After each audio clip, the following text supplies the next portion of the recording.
ऐसे सगे संबंधी मिले तो भवनिधि उद्धरे और चिदानंद रस में झिले। चिदानंद रस है यही वृंदावन का रस, प्रेम रस, भक्ति रस, इसमें झिल जाएगा। झिल जाएगा मतलब एकदम रस, भक्ति रस में सराबोर हो जाएगा, डूब जाएगा। कैसा?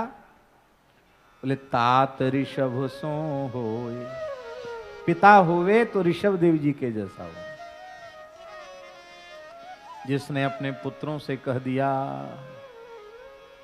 नायम देहो देह भाजाम्रलोके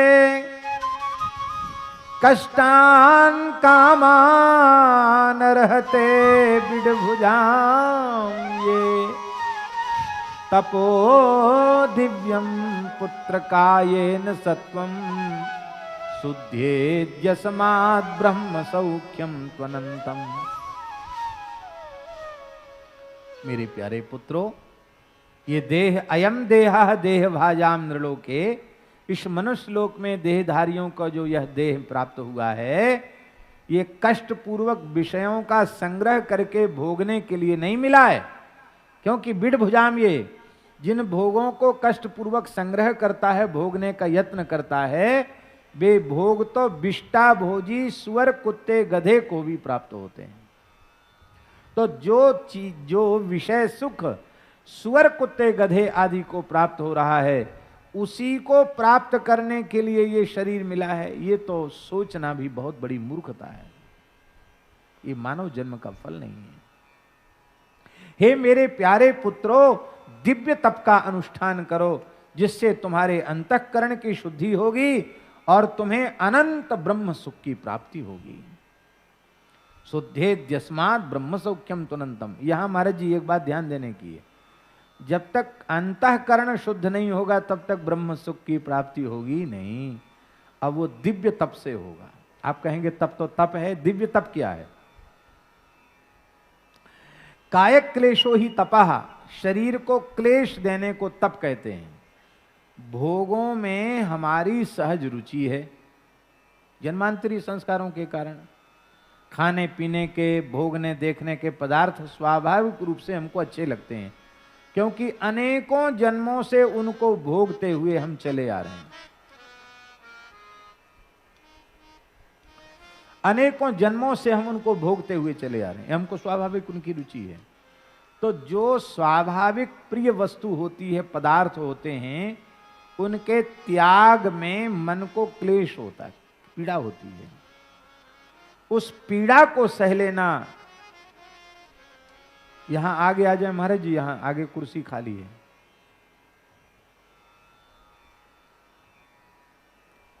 डीग वाले बाबा से प्रार्थना, यहां आगे कुर्सी खाली, यहां जाए। तुम बैठो कोतवाल बाबा, बैठ जाओ।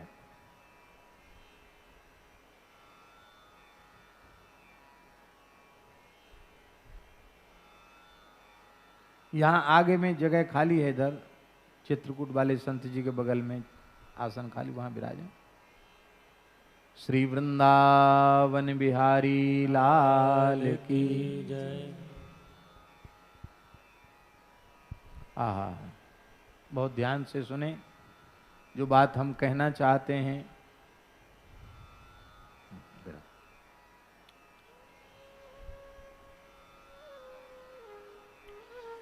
तप और दिव्य तप में अंतर क्या है?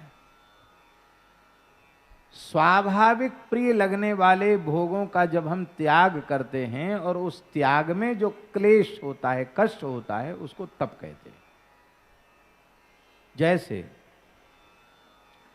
प्रातःकाल सवेरे 3 बजे उठने में, 4 बजे उठने में लोगों को बड़ी भारी पीड़ा का अनुभव होता है, बड़ी कठिनाई होती है, और वो भी भयंकर सर्दी का समय हो, शीत लहरी चल रही हो, और बढ़िया रजाई ओढ़ के आप लेटे हो और कहो कि 3 बजे उठ के खड़े हो जाओ, फिर ठंडे पानी से नहाओ। भैया हाथ जोड़े, हमें भगवान नहीं चाहिए, हम तो रजाई ओढ़ के सोएंगे। लोग बहाने भी करते हैं, सर्दियों में बहाना करते हैं कि अरे बहुत ठंड है, अभी तो निकलना किसी भी प्रकार से ठीक नहीं है, कोहरा पड़ रहा है, पड़े रहो, ठंड लग जाएगी। बोले गर्मी तो एक मुट्ठी जीरा से चली जाएगी, पर सर्दी लग जाएगी तो एक मुट्ठी हीरा से भी नहीं जाएगी, तो पड़े रहो रजाई में। चलो सर्दी तो ऐसे चली गई, गर्मी अरे बोले इतना दिन में तपता है, इतनी लू चलती है महाराज, कहाँ शांति, पानी पीते पीते परेशान है। रात्रि को 12-1 बजे तक तो नींद ही नहीं, बस करवटें बदलते रहे। कब आई नींद? वही सवेरे 3-4 बजे का समय है। क्या बढ़िया चांदनी रात है, बढ़िया खटिया पड़ी हुई है, बढ़िया हवा चल रही है। उस समय देखो क्या बढ़िया आनंद, सोने का आनंद तो उसी समय है। भाई सोना भी स्वस्थ रहने के लिए जरूरी है। रात्रि में सोई नहीं तो सवेरे तक सोएंगे। चलो ठीक है, ठंडी में ठंडी का बहाना, गर्मी में गर्मी का बहाना, वर्षा में अरे बोले तो 4 महीना महात्मा लोग भी आना जाना बंद कर देते हैं।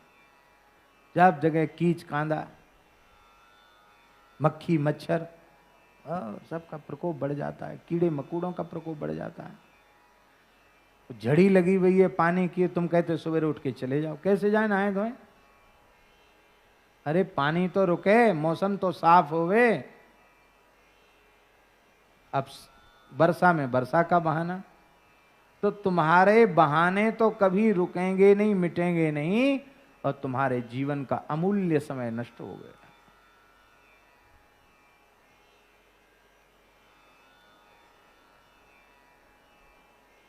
गोकुल भवन वाले महाराज जी कितने बजे उठने की बात कहते थे साधकों को?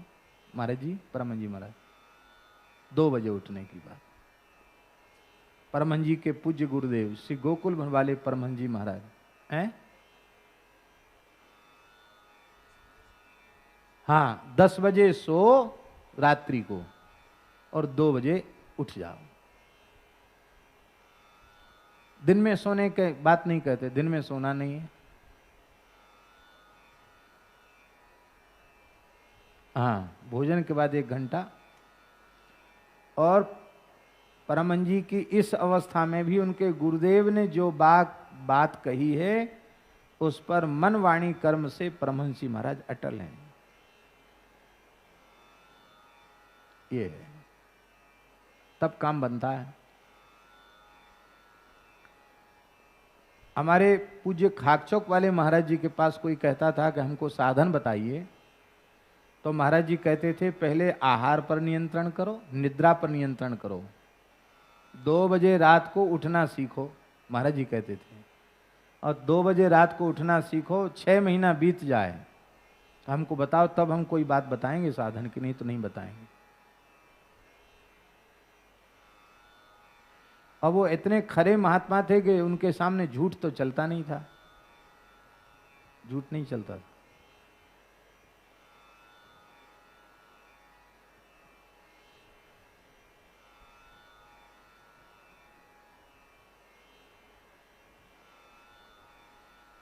हमसे बोले कि साधन के लिए एकांत की जरूरत है, तुम्हारे यहाँ एकांत है? मैंने कि हमारे यहाँ एकांत तो नहीं है। तो बोले हमारे यहाँ कोठरी, एक कोठरी उन्होंने खाली करवाई थी खाकचौक में, यहाँ आ जाया करो सुबह 4 बजे, साधन के लिए यहाँ आ जाया करो।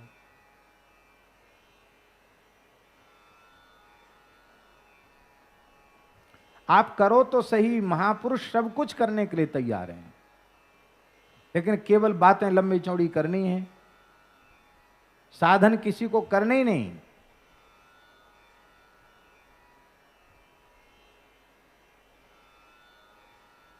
केवल उदर भरन को उपजे, जैसे अन्न को हंडा, भजन बिन ज्यों थूहर को डंडा। श्री गदाधर भट्ट जी का पद है। हमारे महाराज जी से, खाकचौक वाले महाराज जी से कहता कोई फलाहारी हैं हम, कहते वाह बहुत अच्छा है। तो अन्नाहार से कम आधा खर्च होना चाहिए फलाहार में, अन्नाहार से आधा खर्च फलाहार में होना चाहिए, तब तो फलाहारी हो। और कहीं अन्नाहार से ज्यादा खर्च हुआ फलाहार में तो फलाहारी नहीं हो। महाराज जी कहते थे। एक फलाहारी जी आए, बोले हम फलाहारी, महाराज जी बोले हम भी फलाहारी हैं। तो महाराज जी ने भात बन रहा था, उसी में आलू डाल दिए, उबल गए, सिद्ध हो गए। निकाल के उसमें से दे दिए, बोले छिलका उतारो, भोग लगाओ, खा जाओ, आलू खा जाओ। बोले भाई तो चावल में? बोले चावल में घुस गया क्या उसके भीतर? अरे ठाकुर जी के लिए बनाए, महाराज जी तो वही साग ले लेते थे, एक छटाक साग ले लेते थे। पाव भर से अधिक वस्तु पेट में चलेगी तो काय बात का फलाहारी।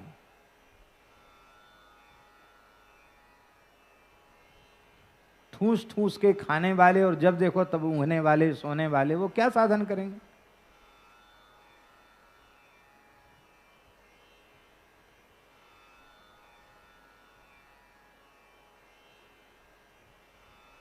साधन बहुत ऊंची चीज है, सामान्य चीज नहीं है साधन।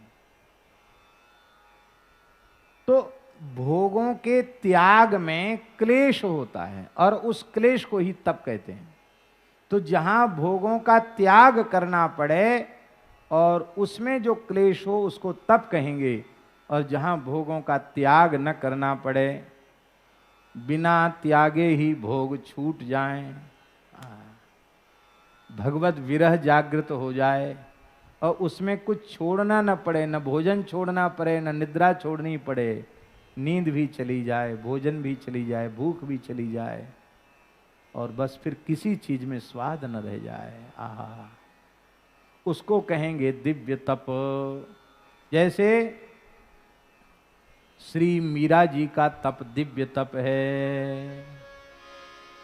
आहा, क्या उन्होंने यहां तक कहा है कि अरे काग तू कलेजे को खा ले, सारे शरीर को खाना, पर पूरे शरीर को खाने के बाद भी आंखों को मत खा लेना। क्यों? इन आंखों में प्रीतम के दर्शन की प्यास जगी हुई है, हैं? कम से कम प्रीतम आवेंगे, अस्थि पंजर रहेगा, मांस नहीं रहेगा, आंख रहेगी, तो भी ये आंख यदि उनको देख लेगी तो भी हम कृतार्थ हो जाएंगे। इसको दिव्य तप, भरत जी का तप दिव्य तप है, गोपियों का तप दिव्य तप है, ब्रजवासियों का तप दिव्य तप है, मीरा जी का, कबीर दास जी, सूरदास जी, इनका तप दिव्य तप है। श्री मलुकदास जी के जीवन चरित्र में आता है महाराज जी कि अंतिम अवस्था में उनका भगवत विरह इतना अधिक बढ़ गया था, इतना अधिक बढ़ गया था कि भोजन और शयन बिल्कुल समाप्त हो गया।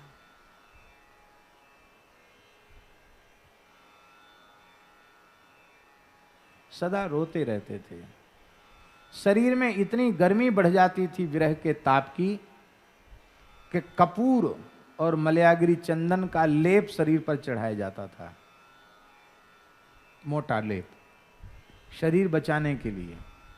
पर वो 2 घड़ी के भीतर, माने 48 मिनट में वो जलकर खाक हो जाता था, भस्म बन जाता था।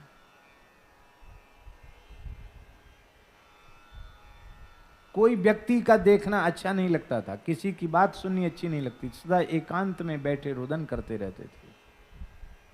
कोई ध्वनि बाहर की सुनाई अच्छी नहीं लगती थी मलुकदास जी को।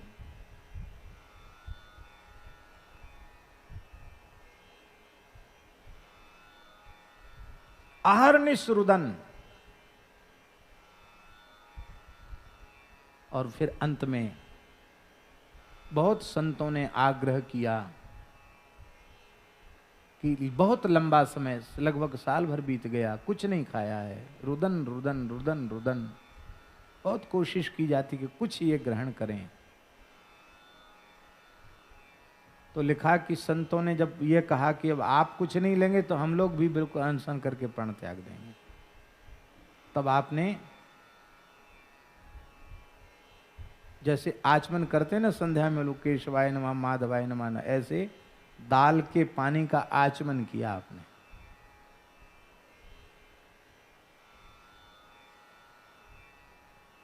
फिर ठाकुर जी का प्रसाद लेने से दाल का घूट, दाल के पानी का घूट ले लेते बस। फिर वह भी छोड़ दिया, अंत में जल भी छूट गया भगवत विरह में। और जब भगवत धाम जाने का समय आया तो सब व्याकुल थे कि आपने सब कुछ छोड़ दिया। तो लिखा, उसमें चरित्र में लिखा है, तब मलुक जी खीरा मांगा, खीरा माने ककड़ी, खीरा ठाकुर जी को, रघुनाथ जी को भोग लगाया गया। तो उस खीरा को उन्होंने खाया नहीं, खाली जीभ से थोड़ा सा स्पर्श कर दिया। लो, ये तुम लोगों के मन में पीड़ा न रहे कि महाराज ने बिना कुछ खाए पिए देह त्याग कर दिया। और महाराज जी लिखा है कि उस खीरे का प्रसाद जिस जिस भाग्यशाली जीव को मिल गया, तत्काल उसे भगवत साक्षात्कार हो गया। तत्काल उसकी सारी कर्म राशि जल के भस्म हो गई, भगवत साक्षात्कार हो गया, भगवत प्रेम की प्राप्ति हो गई। इसको कहते विरह। महाप्रभु जी की अंत लीला देखो, गंभीरा लीला, क्या कहना है भैया। ये दिव्य तप, भगवत दर्शन की व्याकुलता अशुद्ध अंतःकरण में उत्पन्न नहीं होती है। और अंतःकरण की शुद्धि के कुछ साधन ऐसे हैं जो हमें अवश्य करने चाहिए। सबसे पहला साधन है आहार शुद्धि। जो वस्तु भगवान को भोग नहीं लग सकती है, उस वस्तु को हम आहार के रूप में न लें, गव्य पदार्थ ही आहार के रूप में लें। केवल ये आहार शुद्ध नहीं, आंख नाक कान इनसे भी पवित्र आहार लें। जो देखने योग्य हो वो देखें, जो सुनने, ये सब ये भी तो आहार है, हम पवित्र आहार लें। फिर नित्य भगवत भागवत चरित्रों का श्रवण, ये दूसरा साधन है। क्योंकि आहार शुद्धि के बिना भगवत भागवत चरित्रों का श्रवण करने पर भी अंतःकरण उसे धारण करने में समर्थ नहीं होगा। गीता भागवत रामायण में बहुत अच्छी बातें हैं, पर हमारे अंतःकरण में उनको ग्रहण करने की पात्रता ही नहीं। वो आहार शुद्धि से उसका निर्माण होगा। फिर नित्य सत्संग। नित्य सत्संग ऐसे नहीं कि जबरदस्ती आके बैठ गए, आगे पीछे हो गए, नहीं। इतना महत्वपूर्ण, इतना महत्व दें हम सत्संग को कि भोजन निद्रा छूट जाए, सब कुछ छूट जाए, पर सत्संग न छूटे। सत्संग छूट गया तो हम जीवित क्यों हैं? इतना सत्संग से लगाव हो जाए, इतना प्रेम हो जाए। हमारे महाराज जी से किसी व्यक्ति ने पूछा, श्री नवलराम जी महाराज, महाराज माला फेरने में नींद क्यों आती है? माला जपते हैं तो निद्रा क्यों आती है? अब महाराज जी के पास ही बैठे थे। महाराज जी बोले, रुपया गिनने में नींद क्यों नहीं आती है? हमारे प्रश्न का उत्तर दो, हम तुम्हारे प्रश्न का उत्तर देंगे।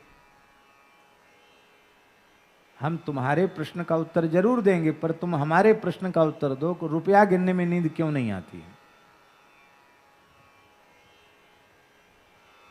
अरे कागज के टुकड़े ही तो हैं, पर उनको तुमने इतना अधिक महत्व दे रखा है कि किसी से लेना है तो कम ना आ जाए, और किसी को देना है तो ज्यादा ना चला जाए।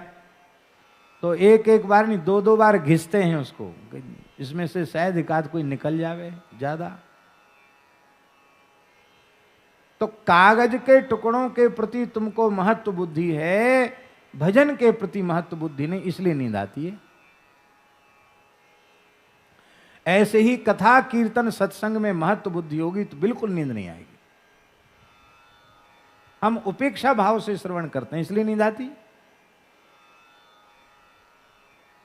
अब जितनी देर हमें नींद का झपका आ गया, और वही वाक्य यदि हमारे जीवन की दिशा को सर्वथा मोड़ने वाला हुआ तो कितना बड़ा घाटा हुआ। इसलिए सत्संग के प्रति बहुत महत्व बुद्धि, बहुत सावधान होकर सत्संग करना। एकदम समाधि जैसी लग जाए सत्संग में, बाह्य वृत्ति बिल्कुल समाप्त हो जाए, कहीं का चिंतन न बने, कहीं इधर उधर नजर न जाए, तो सत्संग है।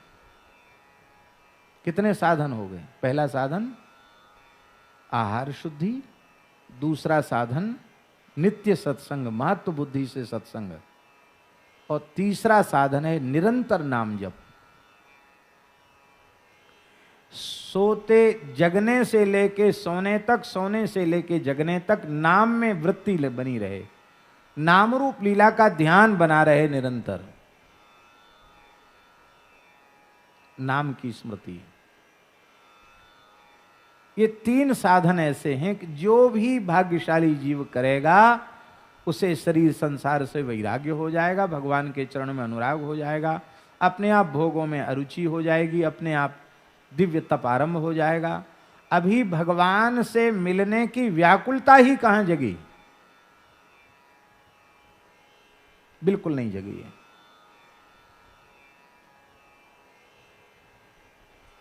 जगती तो काम बन जाता है, और ये नाम जब से होगा।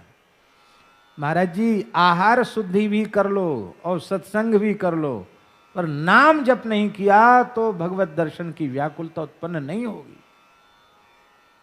ये नहीं ये सगुण मार्गी और निर्गुण मार्गी कोई मार्ग हो, भगवत दर्शन की व्याकुलता, तत्व साक्षात्कार की विकलता, आत्म साक्षात्कार की विकलता बिना नाम जप के नहीं प्रकट होगी, नहीं प्रकट होगी, नहीं प्रकट होगी, पक्की बात है। हमने इतने लाख जप लिए, हमने इतने करोड़ जप लिए, हमने 6 महीने भजन कर लिया, हमने 6 साल भजन कर लिया, हमने 12 साल भजन कर लिया, खरीद लिया भगवान को? तस्य लौल्यमेव मूल्यम, भगवत दर्शन की का मूल्य है भगवत दर्शन की व्याकुलता, चटपटाट। वो अभी जब तक नहीं जगी तब तक समझना भजन शुरू ही नहीं हुआ। और हम अहंकार किए बैठे कि हमने इतना लाख जप लिया, हमने इतना करोड़ जप लिया। अभी तुम्हारा भजन शुरू कहां हुआ? भजन शुरू हुआ जब समझो, जब राम राम रघुपति जपत, स्रवत नयन जल जात। राम राम रघुपति जपत, स्रवत नयन जल जात।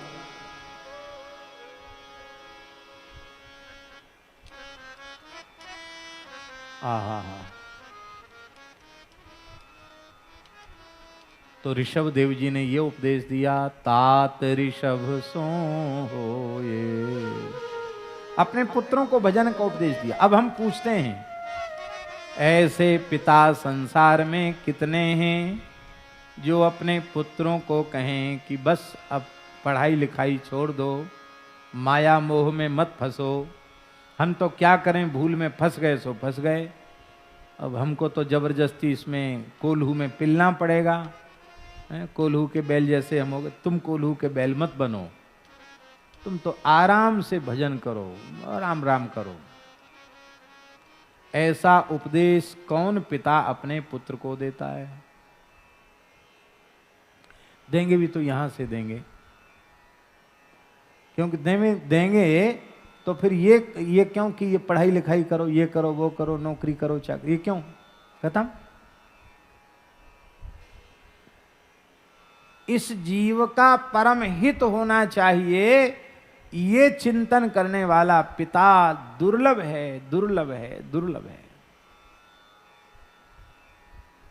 ऐसा पिता हो, ऐसा पिता मिला।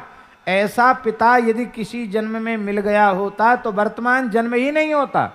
वर्तमान जन्म प्रमाणित कर रहा कि इसके पहले असंख्यों बार पिता मिले, पर ऐसा कोई पिता नहीं मिला, ऐसी कोई माता नहीं मिली, ऐसी कोई पत्नी नहीं मिली, ऐसा कोई पुत्र नहीं मिला, ऐसा कोई भाई नहीं मिला जिसने हमारा संसार चक्र छुड़ा दिया हो। तो इनके द्वारा हमारा हित हुआ है, तो कौन सा हित हुआ? अरे खाने पीने भोगने का हित हुआ, ये हित क्या हित है? हम भूखे थे, हमको भोजन दे दिया, ये हित हो गया क्या? क्या फिर द्वारा भूख नहीं लगेगी? क्या द्वारा कपड़े की आवश्यकता नहीं पड़ेगी? औषधि लेने के बाद रोग मुक्त हो गए, फिर द्वारा बीमार नहीं पड़ेंगे क्या? ये हित सामान्य हित है, इसकी क्या महिमा है? विशेष हित है। शरीर संसार से छुड़ाकर भगवान के चरणों तक पहुंचा दे, ये हित है, परम हित है। तात ऋषभ सो होए, मातु मंदालस जानो। माता हो तो मदालसा जैसी हो।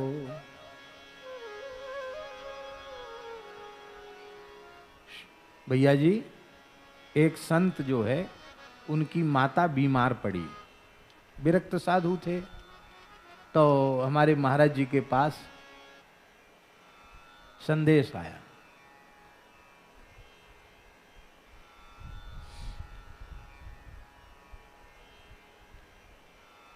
महाराज जी के पास संदेश आया, इन बच्चों को थोड़ी शिक्षा देनी चाहिए कि सत्संग में कैसे बैठें, क्या करें क्या न करें, और नहीं तो बिल्कुल इनको विद्यालय में ही रखो, इनको वहीं पढ़ाओ लिखाओ, यहाँ आने की बिल्कुल ज़रूरत नहीं है।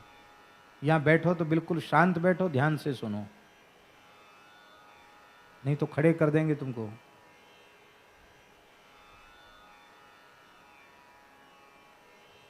कम से कम 20 बार तो उठते हैं, कोई कहीं गया कोई कहीं गया।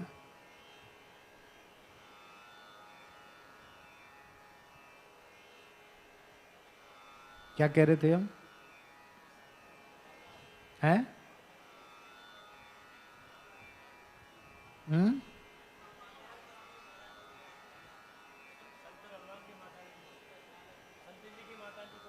हाँ, संत जी की माता जी, वो बीमार पड़ी तो तार आया कि वो मरणासन्न है, झांसी हॉस्पिटल में भर्ती है, कहते हमारा अंतिम जीते जी मुंह देखना हो तो देख जा।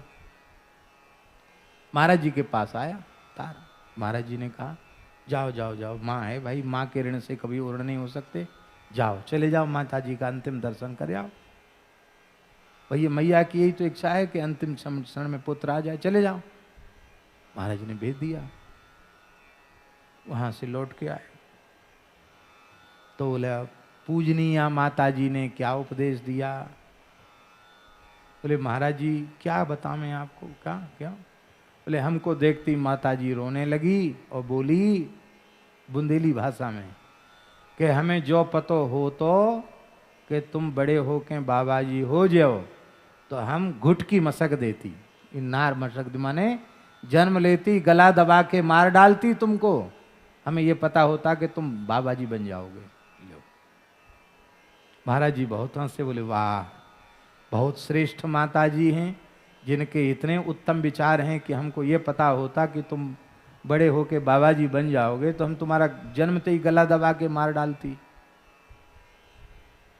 अरे उस माता की कोख धन्य होगी, उसको कहना चाहिए कि बेटा मेरा जीवन सफल हो गया, अब तू क्यों आया है यहां, भजन कर, जब छोड़ दिया संसार तो यहां क्यों आया है, क्या करने आया यहां?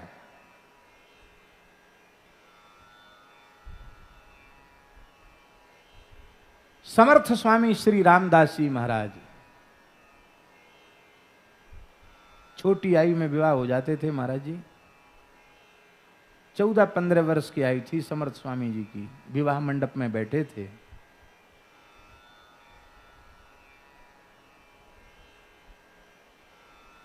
जैसे ही कहा वर मंगल सावधान सावधान सावधान, सोई सावधान हो गए, अरे ये तो चक्कर में फंस रहे हैं, कहीं चाई माई में फंस गए तो फंस गए, जीवन व्यर्थ हो जाएगा। हनुमान जी के अंश ठहरे, एक हुंकार किया, उछल गए विवाह मंडप से समर्थ स्वामी रामदास जी, और भीमा नदी थी उसमें कूद गए, और रात का समय था महाराज, खोजा मिले नहीं, लोगों ने यही समझा कि वो खत्म हो गया। भीमा नदी में बहते बहते बहते बहते एक गुफा में चले गए, उस गुफा में बैठ करके श्री राम जय जय राम का जप आरंभ किया उन्होंने। प्रत्यक्ष श्री रघुनाथ जी का दर्शन किया। समर्थ स्वामी रामदास जी ने दासबोध ग्रंथ में लिखा है श्री राम जय राम, इस विजय मंत्र का भाव पूर्वक कोई 13 करोड़ जप कर ले तो मैं त्रिवाचा पूर्वक कहता हूं से राम जी का प्रत्यक्ष दर्शन अवश्य होगा। समर्थ स्वामी जी ने कहा है। श्री प्रेम भिक्षु जी महाराज ने हनुमान दांडी में 13 करोड़ विजय मंत्र का जप करके प्रत्यक्ष राम जी का दर्शन प्राप्त किया, तो कहा था कि दासबोध में जो लिखा वो सत्य है, हमने अनुभव किया, कोई भी अनुभव करके देख ले। भजन तो करते नहीं,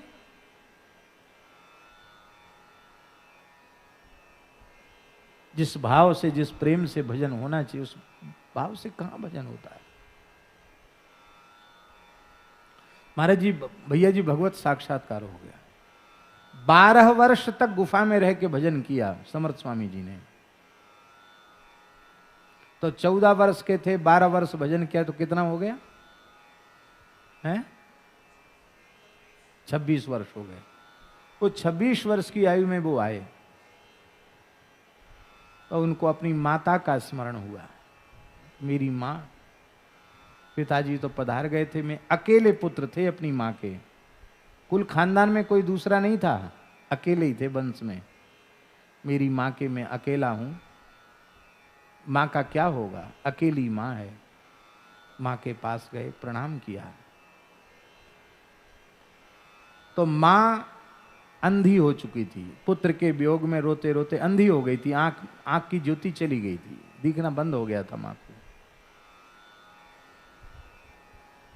तो ऐसे वो छूने लगी तो 13-14 साल में तो कहाँ दाढ़ी मूछ आती है, अब दाढ़ी मूछ आ गई, जटा हो गए, स्पर्श करके देख रही थी कि मेरा बेटा कितना बड़ा हो गया। तो समर्थ स्वामी जी ने सोचा कि शायद माँ मुझे देखना चाहती है, तो उन्होंने ऐसे नेत्रों का स्पर्श कर दिया। जैसे ही नेत्रों का स्पर्श किया कि माँ की ज्योति जागृत हो गई, दृष्टि, दिव्य दृष्टि हो गई महाराज माँ की, माँ के नेत्र खुल गए, ज्योति आ गई।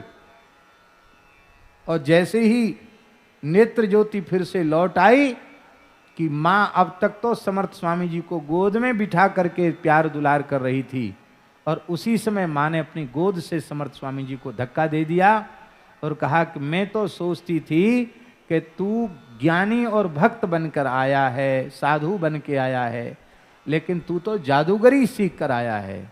अरे इन आंखों को फिर से ज्योति देने की क्या आवश्यकता थी, ऐसे तेरे सारे भजन का नाश हो जाएगा।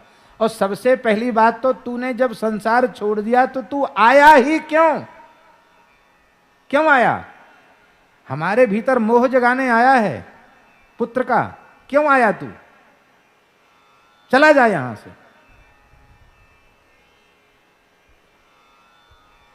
आप रोने लगे, आप जैसी मां हैं तभी मैं आपका पुत्र हुआ हूं, मैं आपको वचन देता हूं चमत्कार नहीं दिखाऊंगा,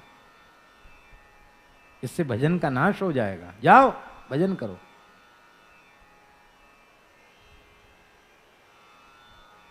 ऐसी माता कहां मिलती है? 4-4, 6-6 बच्चे हैं घर में, पर घर में चोरी डकैती करे, ऊट पटांग काम करे, जो चीज नहीं खानी चाहिए वो खाए, जो नहीं पीनी चाहिए वो पिए, जो नहीं करना चाहिए वो करे, ये सब मैया बाप को सहन है, पर वो घर छोड़ के भजन में लग जाए ये सहन नहीं है। कहते हमारे 10-20 थोड़े ही हैं, हमारे तो गिने चुने इतने हैं। अरे गिने चुने इतने, उसका क्या मतलब हुआ? 10-20 होते तो क्या 10-20 को निकाल देती घर से? और ऐसा किसी के कहने से कोई घर छोड़ता है क्या? अनेकों जन्मों के संस्कार होते हैं जीवों के, फिर अच्छे वैराग्यवान संतों की चरण सन्निधि होती, तब संसार से मन हटता है, नहीं तो मन हटता नहीं है। और जबरदस्ती संसार छोड़ने का नाटक भी बिल्कुल नहीं करना चाहिए। मन द्विचित हो के यहां की वहां, यहां तो वहीं, एक ही तरफ हो जाओ, बीच में क्यों खड़े हो भाई?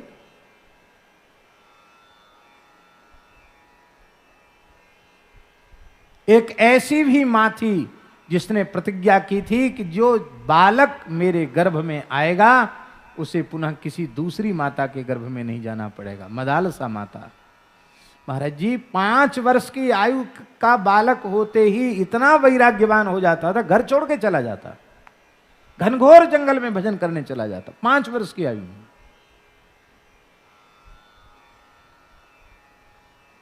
ऐसे ही एक एक करके 4 पुत्रों को विरक्त बना चुकी थी मदालसा।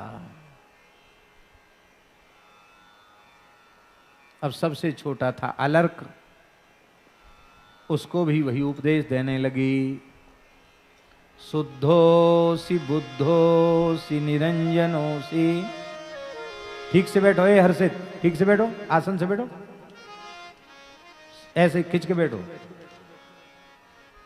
शुद्धोसी बुद्धोसी निरंजनोसी संसार माया परिवर्तितोसी पंचात्मकम देहमिदं न तेस्ति नैवास्य तुम रोदिसी कस्य हेतु।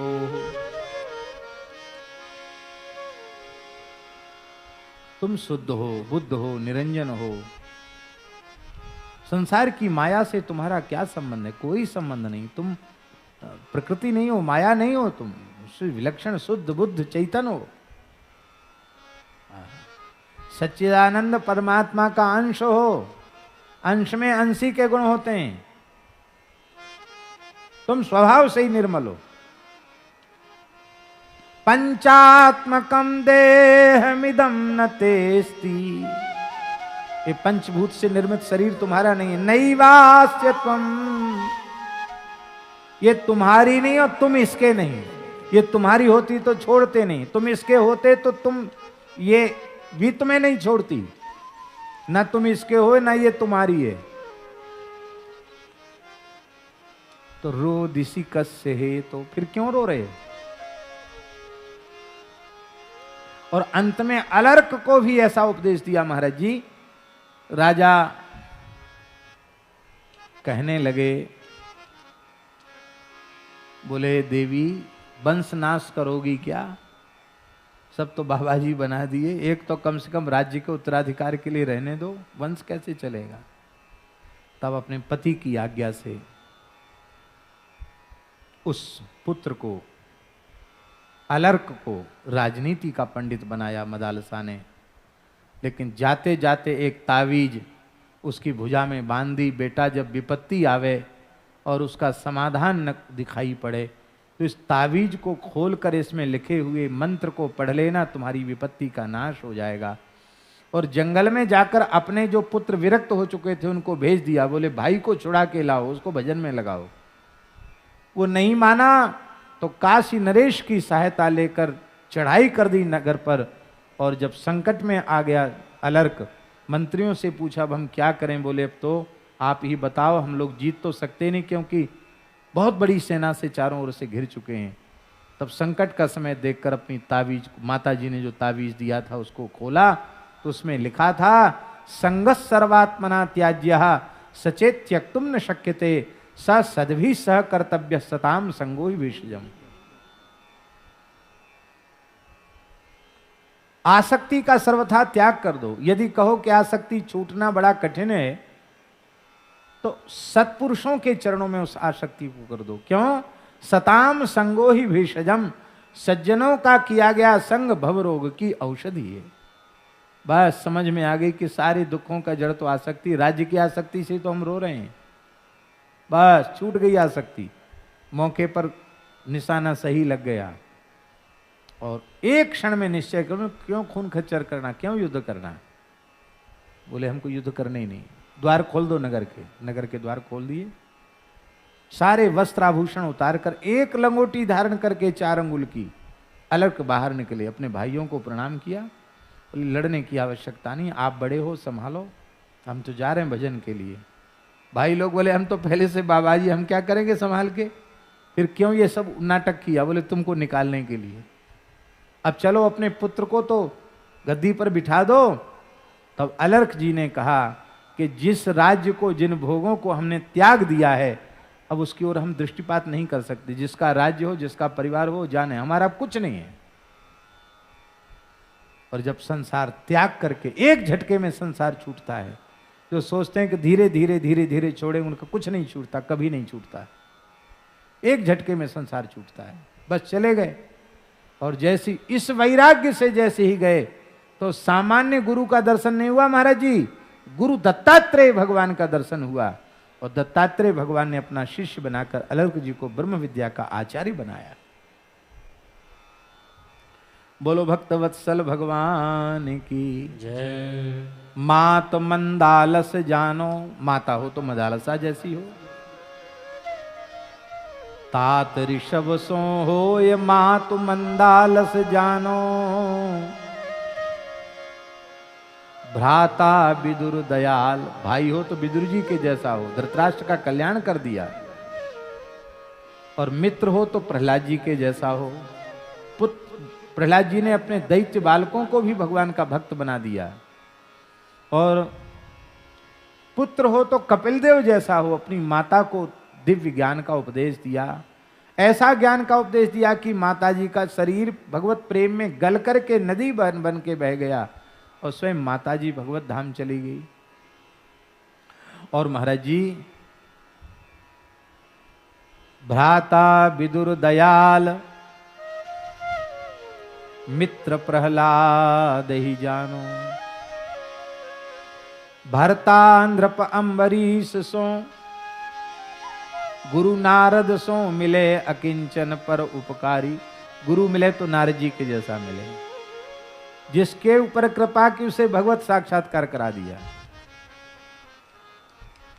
जयति जगति मायाम यस्य कायाधवस्ते, वचन रचन में कम केवलम चाकलय्य, ध्रुव पदमपि यातो यत्कृपातो ध्रुवोयम, सकल कुशल पात्रम ब्रह्मपुत्रम नतास्मि। नारद जी के जैसा गुरु। गुरु उसी को कहते हैं जिसमें अपने स्वार्थ की गंध भी न हो, केवल अनुगत का कल्याण ही चाहे, बस उसको गुरु कहते हैं। नारद जी में कोई भावना नहीं। महाराज जी पुराने महापुरुष कैसे होते थे? एक दूधाधारी बाबा थे, नाम सुना होगा आपने, प्रयाग क्षेत्र में त्यागी महात्मा थे। ये जो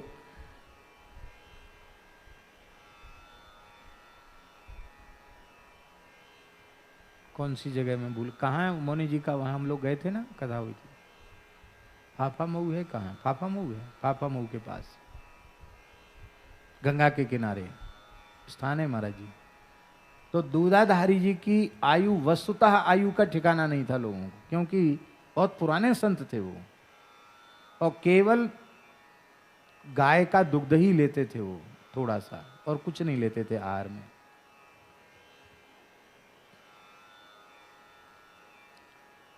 नेहरू जी के पिता मोतीलाल नेहरू भी उनका दर्शन करने जाते थे, और उनके पहले भी लोग दर्शन करने जाते थे। नेहरू जी प्रधानमंत्री हुए तो उनका भाव जगा कि मेरे पिताजी दादाजी जाते थे तो मैं भी जाऊं। तो बोले तू आएगा तो तेरा विनाश हो जाएगा। डर के मारे नहीं आया वो, क्योंकि प्रधानमंत्री आता तो उन्हें सड़क बन जाती, सब हो जाता, मना कर दिया उन्होंने। आएगा तो तेरा अनिष्ट हो जाएगा, आना नहीं।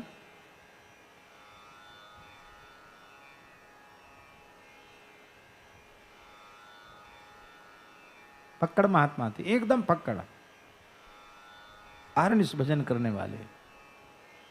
और इस समय उनके एकमात्र शिष्य हैं मोनी जी, रानी खेत वाले मोनी जी, अकेले शिष्य हैं उनके। वो दूसरा चेला ही नहीं बनाया, एक ही चेला बनाया।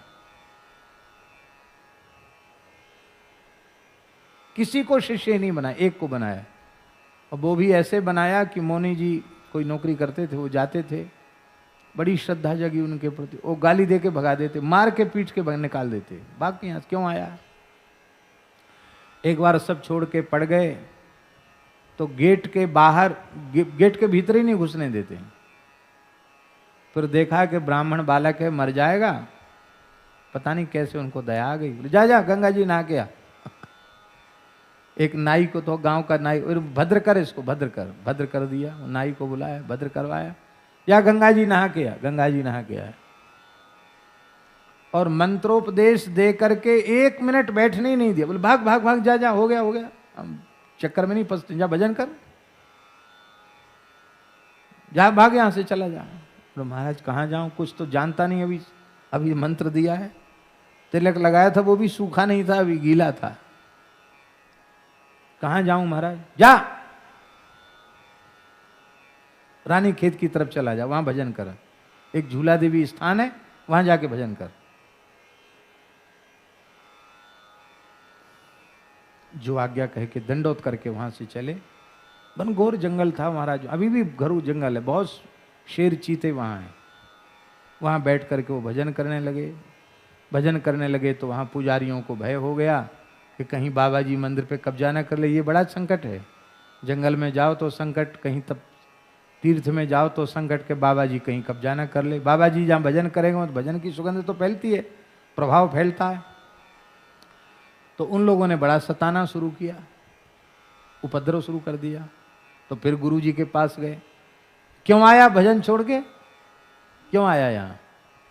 बोले महाराज वहाँ तो बहुत राग द्वेष हो रहा है, क्या करें, भजन करने नहीं देते, बहुत पीछे पड़ते हैं सब, क्या करें? अरे बोले वहाँ झूला देवी का मतलब मंदिर में थोड़ी बैठने को कहा, अरे जहाँ कलह क्लेश वहाँ छोड़ दो, 100-200 कदम आगे चले जाओ, वहाँ कोई गुफा है, वहाँ बैठ के भजन करो।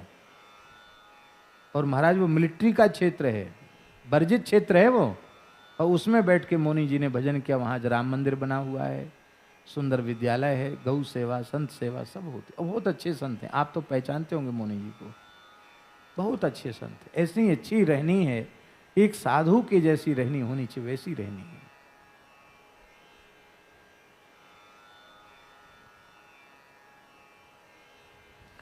ऐसे हो गुरु।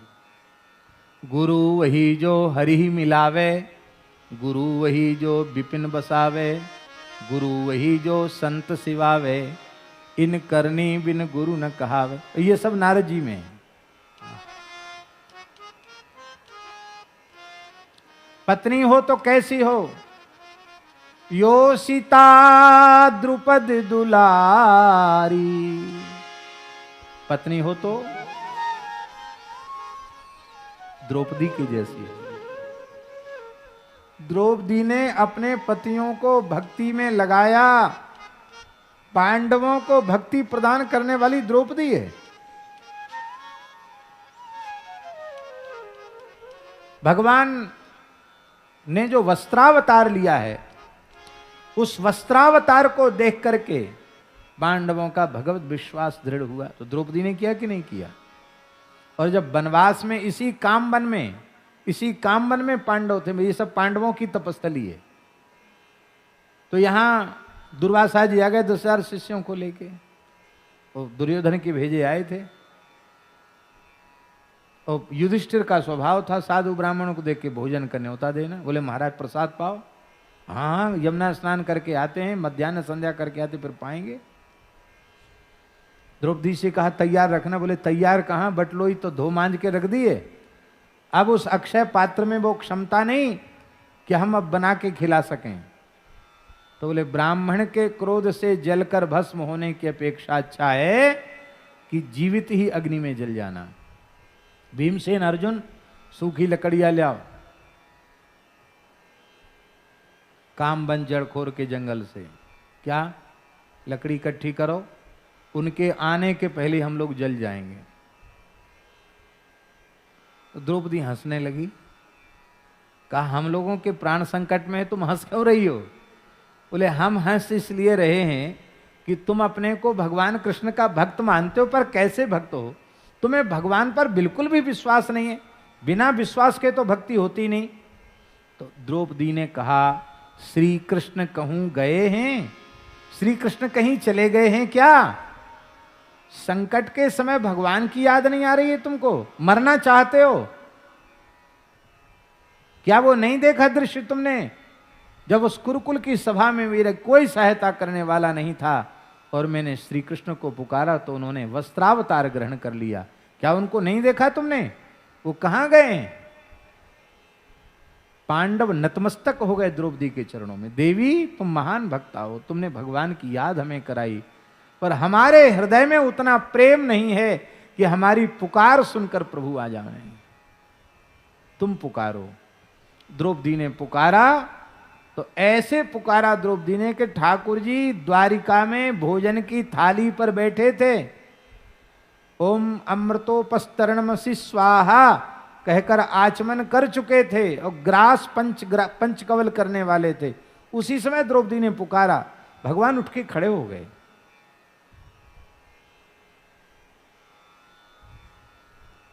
रुक्मिणी जी ने कहा भगवान भोजन की थाली छोड़ के नहीं जाना चाहिए, कहां जा रहे हैं? आचमन कर चुके हैं, अब तो भोजन करना जरूरी है। भगवान ने कहा अनर्थ हो जाएगा, कृष्णा मुझे बुला रही है। और भगवान तत्काल इसी कामबन में प्रकट हो गए। कहां द्वारिका है, कहां कामबन, ये सब कामबन का क्षेत्र है। ठाकुर जी प्रकट हो गए और बोले कृष्णा बहुत जोर की भूख लग रही है, भोजन लाओ। ले हमने भोजन के लिए थोड़ी तुमको बुलाया है, 10,000 चेलों के सहित दुर्वासा जी भूखे बैठे, उनको भोजन कराने बुलाया, जीमा ने बुलाया, जीम ने नहीं बुलाया। ठाकुर जी बोले पहले हमें तो जीमा भाग्यवान, तब हम उनको जिमावें। अरे हम तो भोजन की थाली पर बैठे थे, आचमन कर चुके थे, तुम्हारी पुकार सुन के आए, अब भोजन कराओ जल्दी।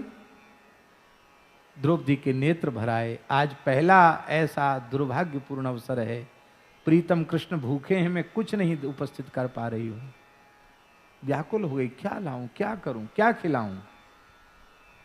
तो बड़ी कंजूस है, खाने पीने के नाम पे चुप हो गई। अरे बटलोई ला, बटलोई ले आए। कब प्रभु उसको धो मांज के कपड़े से पोंछ के रख दिया है। अरे बोले लाओ तो सही। और भगवान ने बटलोई को देखा, एक पत्ता उसमें चिपका हुआ था। द्रौपदी सामान्य नारी नहीं है, अग्नि के कुंड से द्रौपदी प्रकट हुई है, याज्ञ से नहीं है। ऐसा आचार विचार द्रौपदी का नहीं है कि बर्तन जूठा रह जाए, अमनिया ठीक से न करे। हमारा पुराने महात्मा बड़े विचित्र होते थे। हमारे खाकचौक वाले महाराज जी, पानी का दाग लगे तो कहते बर्तन सकरा है। लो साहब, पानी का भी दाग नहीं लगना चाहिए।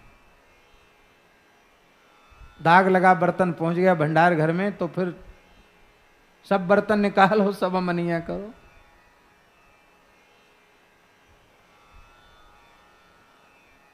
अब तो सब बातें कहने सुनने की रह गई। जब तक महाराज जी के शरीर में बल था, शक्ति थी, तो शरीर शिथिल होता तो बहुत ध्यान कौन दे पाता। तो द्रौपदी का ऐसा आचार विचार नहीं था कि वो उसमें जूठा लगा था। ये गलत बात है, ये भाव नहीं देना चाहिए। सत्य संकल्प श्री कृष्ण ने संकल्प किया कि इसमें कुछ प्रकट हो जाए। एक पत्ता भगवान के संकल्प से प्रकट हो गया। उस पत्ते को भगवान ने छुड़ाया, हथेली पर लिया और मुख में रख, अनेन विश्वात्मा तृप्यंताम कह करके जैसे ही जल पिया तो महाराज सबके पेट भर गए, पूरे ब्रह्मांड के सबके पेट भर गए, चराचर सब तृप्त हो गए। और दुर्वासा जी और उनके शिष्यों की हालत तो ये हो गई कि यहां तक भर गया उनके सब भोजन, सांस लेना मुश्किल हो गया, ऊर्ध्व श्वास चलने लगी, इतना भर गया अन्न से। वो सब बेचारे संध्या कर रहे थे, बोले अब तो मंत्र उच्चारण नहीं हो रहा है, क्या हो गया, यहां तक भर गया महाराज। दुर्वासा जी ने कहा, एक भक्त अम्बरीश से अटके थे तो क्या हालत हुई थी हमें पता है, हमारी पीठ में दाग हैं जलने के अभी भी। अब वहाँ 5 भक्त हैं, उनकी पत्नी द्रौपदी भी परम भक्ता है। ये लगता है कुछ ना कुछ उपद्रव होगा। इतना कहते ही वो 10,000 चेले एक भी गुरुजी के पास 10,000 10 दिशाओं में भाग गए, जिसकी जहां शक्ति थी। अकेले दुर्वासा जी खड़े रह गए। भगवान ने अर्जुन भीमसेन को भेज दिया, बोले कहना कि महाराज इतने लोगों की रसोई बेकार हो जाएगी, आप भोजन करते फिर आप आशीर्वाद देते। तो वो कहेंगे जरूर, अब बच्चा हम भोजन तो बिल्कुल नहीं कर सकते, अब बिल्कुल एक कण नहीं खा सकते, हम भोजन करते तृप्त होके तो तुमको कुछ आशीर्वाद देते, ऐसे ही तुम आशीर्वाद मांग लो। तो भगवान ने सिखा पढ़ा के भेजा था, कहना कि जो हमसे अकारण द्वेष करते हैं उन हमारे शत्रुओं का समूल नाश हो जाए, मांग लेना वरदान। तो भेजा इसलिए था कि पांडवों का नाश हो जाएगा, उनके क्रोध से उल्टे उन्हीं का नाश हो गया। पत्नी हो तो द्रौपदी की जैसी हो, यो सीता द्रुपद दुलारी, भरता नृप अम्बरीश सो। पति हो तो अम्बरीश जी के जैसा, अपनी छोटी रानी को भजन में लगाया। और राजा पृथुसो जो मिले, राजा हो तो पृथु जी के जैसा हो, जिसने अपनी प्रजा को भगवान की भक्ति का उपदेश किया, प्रजा को भक्त बनाया। बोले ऐसा आदर्श परिवार मिल जाए, समाज मिल जाए तो भगवत भवनिधि उद्धरे, चिदानंद रस में झिले। ऐसा मिल जाए परिवार तो भगवत भवनिधि उद्धरे, संसार सागर से उद्धार हो जाएगा और चिदानंद रस में झिले, चिदानंद रस में झिल जाएगा। आहा, ऐसी महिमा है महाराज जी। बोलो भक्तवत्सल भगवान की। हमारे महाराज जी कहते थे कि इस छंद में पूरा परिवार आ गया, बेटी नहीं आई, महाराज जी कहते थे। बेटा आ गया, भाई आ गया, पिता आ गया, माँ आ गई, पति आ गया, पुत्र आ गया, सब आ गया, राजा भी आ, गुरु भी आ गए, बेटी नहीं आई। बेटी के बिना कैसा परिवार? तो महाराज जी कहते बेटी हो तो करमे तीबाई जैसी हो। बेटी हो तो कैसी हो? खंडेला के राजपुरोहित परशुराम पारीक जी की बेटी करमेती बाई सब कुछ त्याग कर वृंदावन आ गई करमेती। और जब पिता परशुराम पंडित जी आए और कहा बेटी अब खंडेला लौट चलो, तो करमेती बाई ने क्या कहा? पिताजी कह रहे थे ना कि बेटी तुमने हमारी नाक कटवा दी, गोने के समय तुम चली आई तो हमारी तो नाक कट गई। एकमात्र बेटी और गोने के समय चली आई। लोगों ने यही समझा कि इसका चरित्र दूषित है, इसलिए पता नहीं किस पुरुष के साथ भाग गई होगी। हमारी तो समाज में नाक कट गई, हम मुंह दिखाने लायक नहीं रहे। करमेती बाई ने कहा कही तुम कटी नाक कटे यदि हो ये जो पे। कही तुम कटी नाक कटे यदि हो ये जो पे। नाक एक भक्ति नाक लोक में न पाई। हाँ नाक एक भक्ति नाक लोक में न पाई। तुमने कहा नाक कट गई, स्वामी जी नाक कट गई तो नाक कटे तो तब जब होए, नाक थी ही नहीं तो कटी क्या? हम तो बहुत ऊंची नाक वाले। बोले वो सब ऊंची नीची नाक नहीं, सबसे लंबी नाक गणेश जी की है, क्योंकि वो राम राम करते हैं। आप तो राम राम करते ही नहीं, आपकी नाक लंबी कहां है? अरे नाक तो भगवान की भक्ति है। पिताजी आपकी कथा सुनकर हमारा संसार छूट गया और जीवन भर आप कथा बांचते रहे, पुराण पोथी पत्रा पढ़ते रहे और आप अभी भी नाक बचाने में लगे हैं। बरस 50 लगी विषय ही में बास कियो। बरस 50 लगी विषय ही में बास कियो। भय ना उदास तम चवे को चवाइए। हाँ भय ना उदास तम चवे को चवाइए। हाँ भय ना उदास तम चवे को चवाइए। हाँ भय ना उदास तम चवे को चवाइए।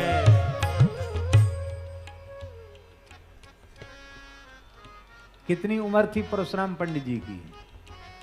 कितनी उम्र थी? 50 वर्ष की आयु थी। अपने 50 वर्ष के पिता को कह रही है कि जीवन के 50 साल संसार में विषय में रहते रहते बीत गए, फिर भी आपको वैराग्य नहीं हुआ।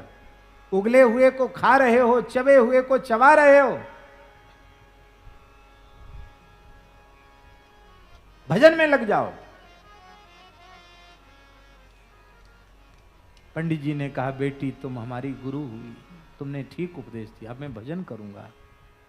अब यहीं रह के भजन को। बोले इतना वैराग्य नहीं कि यहां रह के भजन करो, जाओ वहीं जाओ, घर जाओ, मुझे कुछ आश्रय दो। तो यमुना जी ने जो बिहारी जी दिए थे स्वयं करमेती बाई को, वो बिहारी जी उनको प्रदान किए। आज भी खंडेला में बिहारी जी विराजमान है, यमुना जी के द्वारा दिए हुए। बड़े प्यारे ठाकुर हैं, बोलते चालते ठाकुर हैं महाराज, बहुत प्यारे ठाकुर। कभी कोई खंडेला जाए तो वहां बिहारी जी का दर्शन जरूर करना चाहिए। वृंदावन के ठाकुर हैं, स्वयं प्रगट ठाकुर, यमुना जी से प्रगट ठाकुर हैं।